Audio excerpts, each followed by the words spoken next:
بسم اللہ الرحمن الرحیم۔ السلام علیکم۔ آپ کو بتاتا چلوں، اب دبئی میں اگر آپ لوگ جانا چاہتے ہیں، کافی عرصے سے نہیں جا سکے اپروول کی وجہ سے GTRF کی، تو وہ اب ختم ہو گئی ہوئی۔ آپ اس کے بغیر بھی آپ لوگ ٹریول کر سکتے ہیں، لیکن ٹریول کرنے سے پہلے ضرور ایئر لائن والوں سے مشورہ کریں کہ آپ کا ویزا ایکٹیو ہے نہیں ہے، ایکٹیو ہے تو آپ کس طریقے سے جا سکتے ہیں، نہیں ہے تو آپ کیا کریں گے تو آپ جا سکیں گے۔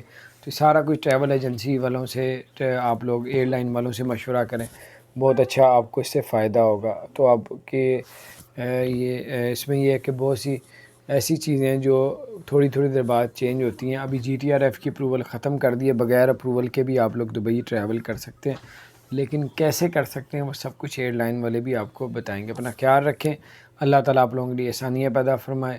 اور اگر آپ نے ہمارے چینل کو سبسکرائب نہیں کیا، ضرور سبسکرائب کر دیں۔ اور ٹورسٹ ویزا، وزٹ ویزا ابھی تک پاکستانیوں کے لیے معطل ہے، اور اگر آپ نے لینا ہے تو آپ کی 40 سال سے عمر زیادہ ہے تو آپ تب لے سکتے ہیں۔ اگر آپ کی 40 سال سے عمر کم ہے اور سنگل ہیں تو آپ لوگ نہ اپلائی کریں، کیونکہ ویزا ریجیکٹ ہو جائے گا، 18 سے 20 ہزار کا نقصان ہو جائے گا۔ اور اگر آپ فیملی کے ساتھ اپلائی کریں گے تو تب ویزا لگنے کے چانس ہے، 40 پلس عمر ہے تب بھی آپ کے ویزا لگنے کے 80% چانس ہے۔ اپنا خیال رکھیں۔ السلام علیکم ورحمۃ اللہ۔